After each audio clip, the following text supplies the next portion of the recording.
This was a bit of a vibes speech, wasn't it? It was, we hear you, we get it. If there is a serious downgrade in expected tax receipts in growth over the next few years, Reeves is in serious trouble. So the only thing that you would be left with is tax increases. Yeah, when she's boxed into a tiny box in a cement box. When I think of Reeves at the moment, it's like, as is often the case with chancellors in difficult economic times, it's like she's in a room with the walls closing in. I have made my choices. In place of chaos, I choose stability. In place of decline, I choose investments. In place of pessimism, division and defeatism, I choose national renewal. These are my choices, Mr. Speaker. These are Labour choices. These are the choices of the British people, and I commend this statement to the House. That's Rachel Reeves after her spending review, slightly fluffing her lines, but trying to get out that the government has now moved from a place of making policy to, she hopes, delivering policy. This was about delivery, communities, and maybe even the reassertion of the levelling up policy. She wanted to say that this was about national renewal, about economic growth. But is there going to be a bill in the autumn in the shape of tax rises as a result of what she's announced today? Welcome to the Newsagents. It's John. It's Emily. It's Lewis. And you were unkindly saying in the introduction there, Mateless, that she slightly fluffed her lines. I mean, she's not a rhetorical kind of maestro, genius. But oh my God, compared to Mel Stride, who went next, you said, this is not worth the paper it's written on. It was the opening line, and you thought, oh, really, is that your best opening line when you're standing up? Yeah, I mean, I counted the number of times she used the word community, and immediately I thought, oh, this is a speech given to a potential reform voter, because she talked about high street, she talked about communities, she talked about delivering, she talked about people feeling a sense of pride in the places they came from. And I couldn't help thinking, OK, something happened in those local election results that has made her stop being sort of intellectual about this and start being really specific and local. You know, swimming pools, libraries, community centres, youth apprenticeships. I mean, I know Lewis is going to unpick a lot of the money and a lot of the spending and a lot of actually what it means in terms of figures. But in terms of the tone, she was somebody who was like, OK, boy, Labour has got to do a job in just telling people that this is about the places that they live. Yeah, just very briefly on that, I just thought that the number of places that got name checked, I wondered whether they're all constituencies where reform came second, and you just had to kind of say, look, we're doing this for you in this area. Kind of, Lewis, I know you've been kind of ploughing through the numbers and the figures. Give me all the best jobs, don't you? Yeah, you deserve it. That's absolutely right. That's fair. You richly deserve it. Yes. Maybe even that would be even kinder. Go on. Yeah. What did you make of it? You know, this is well, first of all, we should just explain to people what a spending review is, because, you know, we sort of talk about it as if it's obvious. I mean, basically, it's not a budget in the sense that think about a budget as being the thing that happens when the Chancellor is talking about how she's going to raise the money. This is about how she spends the money. And in particular, how she spends about £500 billion worth of money that is kind of discretionary. Like if you think about the UK overall government budget, it's just north of £1 trillion. About 600 billion of that is stuff that the Chancellor has very little spending or control over, really. It's about things that are baked in, like pensions or benefits and so on. This is about the day-to-day spending that government departments do. And it is over a multi-year period, so taking us up till the end of the Parliament. So this is basically her talking about her priorities. And it's a bit of a bewildering one, because it's sort of slightly all over the place. I was trying to think, coming in here, of the best kind of analogy I could think of to try and explain it, right? And this is the best I've come up with, right? So you're gonna looking forward to it. But right, okay, it's obviously not going to be Sopel-esque. But right, imagine, right, you're making yourself a sandwich. You're doing that? Yeah. You make yourself a sandwich and you've got a slice of bread, and you've got, basically, someone has made it for you, and they've got the butter.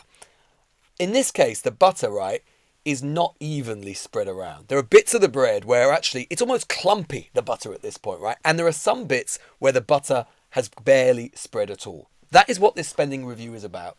If you're thinking about to previous spending reviews, when you had like George Osborne coming along, it was the austerity, right? It was an easy message to try and sum up. Basically, all departments are getting cut in one form or So another. it'd be very thin butter It's everywhere. very thin butter everywhere, or no butter at all. Yeah. This is weird. Cheap This is margarine. I bet it's not butter. What's I that? bet you can't believe it's not butter, and it's not. Yeah, exactly. She's fluffed that one as well, Reeves. But this is a spending review where basically, in some places, in some departments, it is going to feel like austerity. There are basically real terms cut. So if you're in the Department for Business, you're down 2%. If you're Department of the Environment, you're down nearly 3%. If you're Department for Transport, on day-to-day spending, you're down 5%. Foreign Office down 7%. Home Office down 1.8%. The police have come out today immediately complaining that they say on the basis of these figures, they're going to have to cut officers, right? So there are areas where it's going to continue to feel really tight. And your overall spending allocation is up at about 2.7% a year per department. But of course, so much of that is basically going to be consumed by the NHS, which is up 3% a year, defence, which we're obviously getting to 2.5% by 2027. It's £11 billion increase. See, exactly. Some social housing spending as well. So in some of these places, it's not going to feel like austerity. It's not going to feel like a time of amazing largesse, like during the, say, New Labour period, but it's going to feel decent. And in other areas, it won't. Basically, what this spending review is reflective of is a Chancellor and an economy which is continuing, the economy I should say, is continuing to underperform. It's not generating enough tax revenue for the Chancellor to be able to spend money everywhere that she wants. But she's also very aware that the whole kind of raison d'etre of this government, the whole analysis is that the public services are in a shocking state and therefore need, to use her word, revival and renewal. Therefore, she's cutting her cloth accordingly. So it is a weird spending review. In some areas, like I say, it's going to feel all right, not bad. In some areas, it's going to feel a little bit like the Osborne years. Yeah, I think the headline she will want to come out of this whole speech was the one about the asylum backlog. She talked about ending the costly use of hotels for asylum seekers in this parliament. Does she mean all hotels or just the costly ones? I don't know. But she basically has given herself 4 years to clear out asylum seekers from the hotels. And I think, if you look at the polling on this, this is again somewhere very much the reform territory. That sense that people feel that their town centres, their villages, the places that they think of as being the heritage hotels, the centre, have been taken over by asylum seekers and or people that do not have a natural right to be inhabiting places that they should be proud of. There's a sort of sense of civic pride in the poshest hotel in your area rather than somewhere that you kind of use as a dumping ground for people who should be sent home. And so I think that will be the place that she wants to generate most noise about. Again, I feel that this is, you've sort of set out a really good sense of the kind of the clumpy butter or the thin butter or whatever. They are trying to magic up money they don't have, right? That's right. And to your point, I guess we're going to find out in October whether that can be done without tax rises. We're still waiting to hear how the winter fuel payments are going to be paid for. That's 1.25 billion. But I think this was a bit of a vibes speech, wasn't it? It was, we hear you. My overriding thing was she was saying, we hear you. We get it. We haven't done enough of a job. We know you're not feeling it yet. You are not feeling it yet. We get the fact that, you are not where we are telling you it's going. So let me just spell this out and make you understand what we're trying to do in very simple terms. So I agree with that about vibes. I think there are some specific targets that she set, and you talked about one of them, that we're not going to be spending any money on asylum hotels in the future. But if you look at the budget documents, you see they're just going to be spending money putting them in social housing. That's the point. So she says costly use of hotels. I don't, if you can be too semantic about this, but sometimes that tells you a lot about their wriggle room, doesn't it? And yes, we know that there's going to be additional money spent on the National Health Service. Are we going to get to the target waiting times that Keir Starmer spoke about? I mean, I saw some reporting today saying highly unlikely that you're going to get 92% of people seen within, I think it's 18 weeks, and they don't wait any longer. They've been going in the right direction. They've been going in the right direction, but so at least all I'm saying is it goes beyond vibes. There are things that you can measure success against, and of course the social housing. Are those houses going to get built in the way that Angela Rayner would like to see them built? And so there are things that you can measure the government against, as well as just the vibes of saying, well, this is what we are about and this is what we are seeking to do. I think the challenge for Reeves is that the politics that she was seeking to portray and the economics don't are now match up. seriously out of alignment. Yeah, Yeah. exactly. So the entire vibe of the speech, you say, Emily, is and I think a lot of Labour MPs will welcome this. It was qualitatively different from where she was a year ago, which was quite hair shirt. It was quite sort of George Osborne-like. Now she was talking more optimistically, more about renewal. She was listing off, as chancellors do, all of these projects and so on. And these are Labour choices. And these are Labour choices. She was trying to give some coherence. I don't think totally successfully, but some coherence to the whole thing. And she was saying that it was all a result of, she was able to do this because the economy had turned a corner. But of course the economy hasn't turned a corner. I mean, yes, there are indicators that are more positive, but by comparison to when she made her budget last year, where she did increase spending, particularly on capital, a lot, the actual indicators generally are worse now, or the world economy is certainly less stable than it was. So her hands now, in terms of what happens in the future and over the next 6 months, the truth is she is now, her fate and her political fate is very much in the hands of the Office for Budget Responsibility, because the OBR, who she didn't ask, interestingly enough. So none of the figures that we've had in today's spending review went through the rigours of the OBR, which I think is quite important. No, these are all Treasury figures, and so you can do quite a lot of jiggery-pokery with them. But the OBR, of course, will be around for the budget. Now, if there is a serious downgrade in expected tax receipts, in growth over the next few years, Reeves is in serious trouble, because she had so little wiggle room going in to this. She said, the first thing she said in this speech is that her fiscal rules are non-negotiable. They're ironclad. So that means she can't increase borrowing. She's now set out her spending priorities. She can't seriously change her spending plans so quickly after setting them out. So the only thing that you would be left with is tax increases. Yeah. And she, as we know, has been, again, completely vehement in saying that she will not increase the headline rates of tax on income tax, national insurance, on VAT. So again, when I think of Reeves at the moment, she is in a room... And she's not going to break her fiscal rules. And she's not going to break the fiscal rules, so she's not going to borrow more and so on. So... Yeah, when she's I think boxed into a tiny box in a cement box. When I think of Reeves at the moment, it's like, as is often the case with chancellors in difficult economic times, it's like she's in a room with the walls closing in, with less and less room for manoeuvre. So her fate is very much in the hands of the OBR. I also think even in the narrative there's an inconsistency, because if you listen to Keir Starmer, the Prime Minister, in the lead up to this spending review, on the one hand he's trying to argue that things are more stable now and they're getting better, and on the other he's saying the effects of Liz Truss's mini budget are still very much with us, kind of playing both sides of the house at the same time. Don't let's go back to Liz Truss, but actually things are fine. And actually I don't think it's a story that works as a format. Either you say, guess what? We made the hard choices and now things are looking good. Or else you say, don't push me because, we're still feeling Liz Truss and it's still awful and we can't go back there. So I don't think that entirely hangs together. I don't know how much attention people pay to that argument. I mean, it is true. No, but one of the questions people have had for Labour since they came into power was the lack of a story.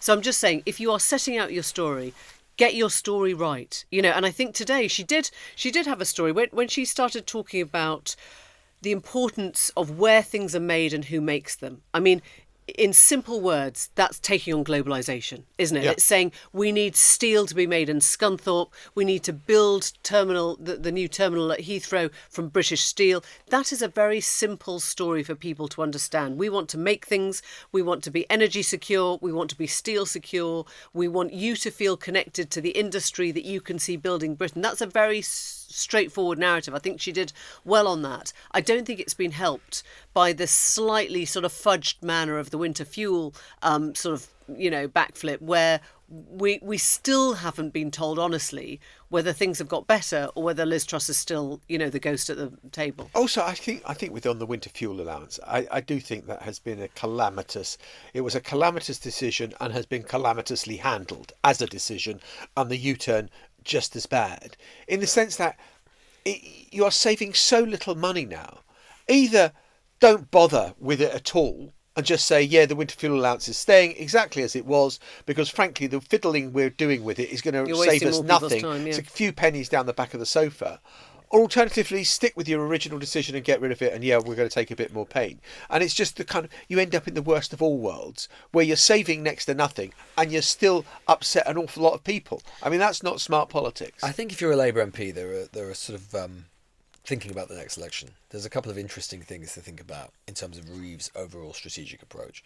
She's basically made two big decisions since she's been Chancellor. Well, leaving aside sticking to the fiscal rules and some of the changes around that. In terms of what she's going to spend on, she's decided to actually do quite an unusual thing, which is front load a lot of the extra spending that she was going to do in the early part of the Parliament. Normally Chancellors come along, you think back to, say, George Osborne's big budget in 2010, so the emergency budget then. Normally Chancellors come along, do the pain early. Yeah, they want to save a goodie bag. Yeah, and then bring the jam literally tomorrow, towards the end of the Parliament, so she's got Not space. Literally, no. No, not, well, yeah, let's go back to your jam making you were talking about earlier. Bring the jam on the unevenly spread. On the unevenly spread. We might be in danger of overextending the metaphor, but nonetheless, right? She's decided instead to front load the goodies in the Parliament, and actually the spending, generally speaking, the spending becomes tighter and tighter as the Parliament goes on. So that's one thing. The other thing she's decided to do is prioritise capital spending. They are spending serious money, £116 billion over the course of the Parliament on new capital spending, right? As in roads, infrastructure, airports, exactly, blah, blah. Stuff that not just day-to-day spending. Again, could be quite an admirable thing to do. It also tends to be things that take a long time to come online, potentially even beyond the course of this Parliament. So these are the sort of big strategic choices. And I think that if you are in, as I say, some of those departments which are getting more money, whether it's the NHS or defence or even prisons, you can see where the political priorities are going to be. You can see what they're potentially going to run on at the next election. It's also interesting to consider what's not been addressed at all, or in it at all, right? There is absolutely nothing about social care. There's nothing about universities, HE financing, which are basically in crisis. There was something about training and apprenticeships. Yeah. So again, she's talking to young people who she doesn't want have left school without any sense of a direction of where they're going. She's not talking to, dare I say, the middle classes or the people that will go on to university. But there are some areas, basically, I think it speaks to some extent to just the weakness of the British state at the moment and how little resources it feels it has, that there are these huge areas of public policy. I'd say just take social care, take universities, local government financing as well, where the Chancellor and the government are basically deciding they just do not have the bandwidth, they do not have the money, they don't have the resources to even touch. And they are basically choosing to focus on a few things that they think are going to be most politically saleable over the next few years. In a moment, we'll be back with the icing on the cake of the sandwich or something. Well, we'll be speaking to the Chief Secretary of the Treasury, Darren Jones. Darren Jones, thanks for being with us on the News Agents. The National Institute of Economic and Social Research says it's now almost inevitable that if the Chancellor is to keep to her fiscal rules, she'll have to raise taxes in the autumn budget. Is that what we have to look forward to? I'm not sure why they would make that claim, and you might tell me, but look, the spending review today is allocating the budget that has already been set. So at the autumn budget last year in the spring statement, the Chancellor said, this is the total amount of money we've got to spend. And then the spending review allocates that money out to all of our different public services.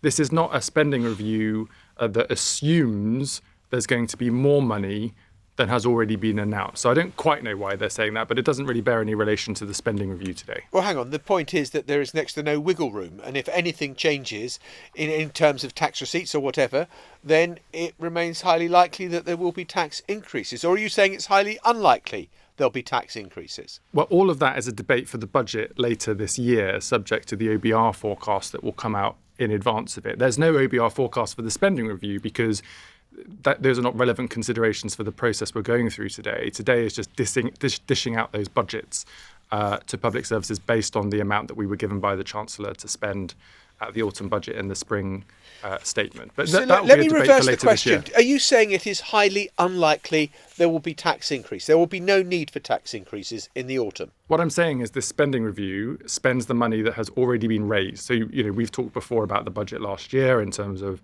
employer national insurance, VAT on private school fees, some of the agricultural and business property relief changes, it doesn't, as well as the commitment on borrowing. Sorry to interrupt. No, it doesn't. You're laying out spending for for years up to the end of the Parliament. That money hasn't been raised yet. That's future fiscal years. No, yeah, but based on the decisions that were taken at the budget and forecast by the OBR. So And it's the forecast could allocating the change. current... So That's it's what John's getting at, is that the forecast could change, and therefore the OBR come along and say that you're going to need more revenue, and therefore you might need tax increases. But as I say, that's a consideration for budgets later in the year. We don't have a forecast for the spending review today, so I can't tell you what would be in or out of a forecast because we don't have one to talk about. What we do have to talk about is departmental budget allocations on the basis of the envelope that was set by the Chancellor at the budget and the spring statement. So could these departmental allocations change if those forecasts were to change, or are they set in stone? Well, these are setting the kind of foundations, the basis of spending for the course of this Parliament. I have no intention of kind of undoing anything in the documents today. But of course, the Chancellor will have to respond to any forecast and a budget timetable, which, we are working really hard to make sure is a positive number of budgets between now and the next election. So there may be top-ups to budgets, depending on how those forecasts go. But this sets the kind of basis for funding over the course of this Parliament. But you and the Chancellor are still resolute that you will not increase or change tax rates on the three main tax levers, i.e. national insurance, income tax and VAT, for the rest of the Parliament. Yeah, the commitments we've been making all along on tax stay as our commitments on tax today. Today isn't a fiscal event, so we're not talking about changing any of the government's will that be position true? on And tax. that will be true for the rest of the Parliament as well? Well, our commitments are our commitments. I obviously can't write budgets now for future years. No, so we'll but have to come you put back it in to your that. you put it in your manifesto, so I'm just assuming that's still extant as far as you're aware. Yeah, and like I said, the government policy is the government policy today as it has been yesterday and the day before. But the spending review isn't about tax. It's about dishing out the budget across public services, which is what we've done. So let's talk about some of the specifics. Sadiq Khan, the Mayor of London, has said this spending review amounts to levelling down for Londoners. He said he's concerned that spending review could mean lack of funding for the Met, meaning fewer police officers to tackle crime. Can you guarantee there won't be a cut in police numbers? Well, we're putting around a 2% increase in spending each and every year for police across the country. It's for police forces to decide how they allocate that spending. But we've made a commitment, which the Home Secretary will implement, around getting more special constables, community support officers and officers into neighbourhood policing So Sadiq Khan is wrong to be concerned? We have to ask Sadiq Khan about why he's made a statement. what he's said. He's made a statement. I can't speak for him though, can I, John? So you'd need to ask him. But what I can tell you is that spending for police is growing at 2% each and every year across the spending review period. And what about the pledge to Parliament about accommodating and supporting asylum seekers? So it's going to be, by the end of the Parliament, there will be no asylum hotels, but they will continue until then. Is that broadly it? So it will take time to work through the backlog. So essentially, the reason we're spending so much money on hotels right now is because there are lots of people in the UK who have come seeking asylum and have not been given a decision about whether they can stay or not. And then we house them whilst they're waiting for us to make the decision. This is a backlog we inherited from the last government. The Home Office and the relevant teams have been working really hard. We've had, I think, over 20,000 people now return to their country of origin because they're not allowed to stay here. And our commitment over this Parliament, as you said, is to get out of using asylum hotels at all, because we want the scheme to be back on its feet and much more efficient, making quick decisions. And then if people are not entitled to be here, to help them return home to their country of origin. Chief Secretary, was the contention during the election and since from the Prime Minister, from the Chancellor, from other senior ministers, that there would be no return to austerity? Is that the case across every government department in this spending review? Yes, because one, if you look at total spending, and then we can dive into the departments in particular if you'd like, but in terms of total spending, there is a very significant increase in public spending across this Parliament, about £190 billion on day-to-day spending and over £113 billion in capital. But that's an average across all the departments. I'm talking about specific departments. And as you know, there are real terms cuts coming for certain departments. How is that not austerity? Just break that down a bit. It's not an average. It's a total number. It's increasing significantly. So therefore, by definition, it is not austerity. Austerity was when total spending was reduced, not increased. We are increasing spending. It is therefore not austerity. In relation to particular departments, you can see in the spending review books, you'll see the tables, and there's a column called the average annual rate of growth, and that's the number people often look to when they think about these types of questions. The only departments where there is a negative number compared to the spending plans we inherited from the Conservatives is normally when there's a perfectly legitimate reason for it. So let me just give you a couple of examples, and then you can ask me if you've got any others you'd like to talk about. So we've already talked about the asylum bill being cut in the Home Office, and therefore when you take policing out, the budget goes down a bit because they're not spending that money anymore. If you look at the Department for Transport, on their day-to-day spending, that's going down a bit because we're not subsidising the railway industries as much coming out of COVID as we had to in the past because more passengers are using them again. What's another example? I can't think of another example, but maybe you can ask me a question. Department for Business is down 2%. Department for Transport, not just down a bit, down 5%. HCLG down 1.4%. My point is that, as you know, although we can talk about government spending in aggregate, or we could talk about it in the specifics, as a result of the commitments that you've made on the Department of Health and for Defence, the truth is if you are in these areas, local government in particular and elsewhere, it's not going to feel like a time of largesse, is it? It's going to feel tight in lots of different spending areas, in lots of different departments. You would accept that? I would accept it's not a time of largesse. No, you're right. I mean, we're not an economy that's firing on four cylinders around growth and creating surpluses to be distributed. The fiscal position is difficult. We've been very honest about that.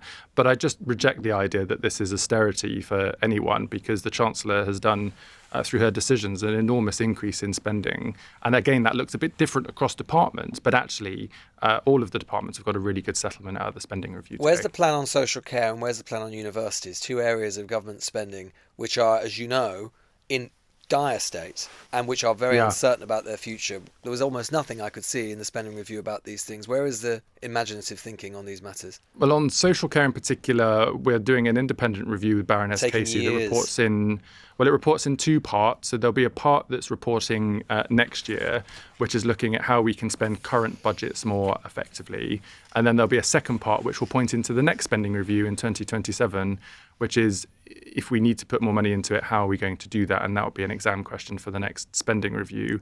There is a commitment today in the spending review to support these fair pay agreements to try to make terms and conditions and working conditions better for the workforce. And then forgive me, I've forgotten the second part of your question. It was social care and... Universities. Oh, and universities. funding. So universities are funded by student fee income and then R&D budgets. Yes. The R&D budgets are the ones that's been announced today because that's not fee income, it's a government grant, and that's increased in real terms. In terms of broader funding for universities, that's something that we'll come back to on a budget timetable later in the year. I just want to talk to you about winter fuel allowance, which you've kind of executed the U-turn.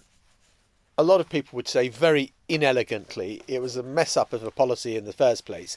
And now you're going to save next to nothing. Wouldn't it be better to either own it or disown it, in the sense of either keep the winter fuel allowance in place exactly as was, or stick to your original policy? But at the moment, you're going to get into the worst of all worlds, where you're going to make some changes and you're going to raise next to nothing as a result. So the principle of the change on winter fuel payment was that it shouldn't be universal and it should be targeted. The initial decision last year was that that would be targeted to people based on a pension credit threshold.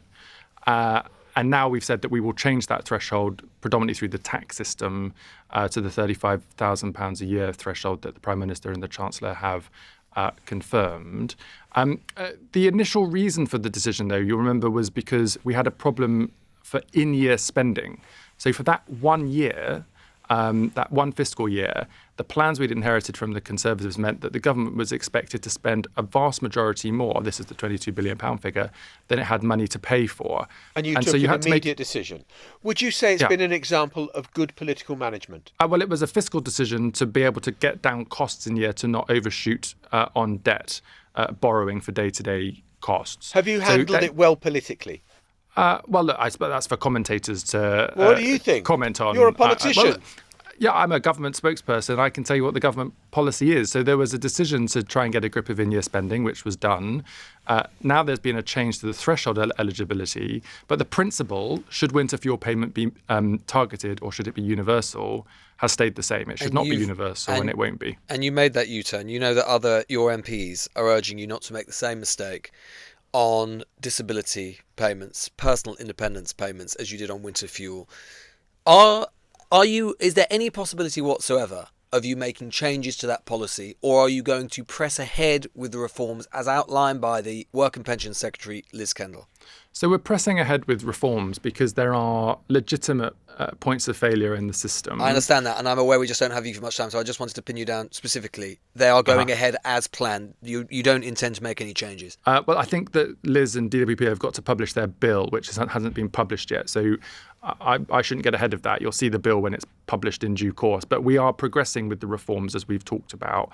And I understand the concerns people have, because there's been a lot of commentary about this in the newspapers, and has caused undue anxiety, in my view, for people about things that we're not doing. But there are legitimate areas of reform that, yes, we are getting on with. And just on the question, because you said that this is not going to feel like austerity, the IFS have said today that looking at the school settlement, and this is something that a lot of people listening to this will care about with kids in schools today, with the real terms, that there is basically a real terms freeze in school spending when you take out the expansion in free school meals that you've outlined. So you're sat there and saying that this is certainly not a return to largesse, you've accepted that, but you're saying it's not a time of austerity. It's going to feel pretty austere, isn't it, in schools and with kids and with teachers when there's a real terms flat settlement for schools funding? I haven't seen their maths, so I can't comment on the IFS position, but I don't recognise that conclusion. We fund schools on the basis of a per pupil funding formula. So for every kid you have in your class, you get a certain amount of funding. And the basis of the spending review is that there is a real terms increase per pupil for funding for every kid in every school across the country. So I'd have to look at what the IFS is saying in order to be able to comment on it properly. Just a very quick final question. The last time we interviewed was in March, and we asked you whether Rachel Reeves had lost the dressing room. Further to Lewis's point about the PIP payments, the PIP payments, if you carry on, she's going to lose a lot more of the dressing room, isn't she?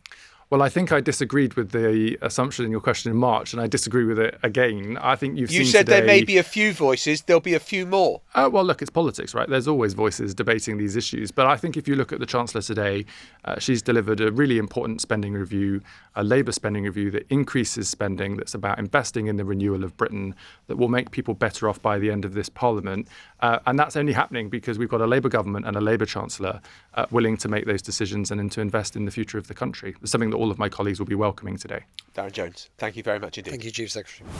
Before we go, Elon Musk has sort of eaten humble pie, where he tweeted in the middle of the night, LA time, that he regretted some of the tweets that he put out criticising Donald Trump. Didn't quite specify. Nibbled on the humble pie. Yeah, he's nibbled on a humble pie. Didn't actually say, I apologise, Mr. President. And he doesn't say what he got right and what he got wrong, although we do know that he's deleted a couple of the tweets, particularly the one, the salacious one about the allegations that Trump is mentioned in the Epstein files. On the Newsagents USA, controversially, we speak to Steve Bannon, who has been Donald Trump's campaign director, has been his director of strategy at the White House, and now a real kind of voice of the MAGA crowd. And we speak to him about Elon Musk, and you will hear there is no love lost between them. That's all on Newsagents USA. The Newsagents will be back tomorrow. See you then. Bye-bye. Bye-bye. The Newsagents. This is a Global Player original podcast.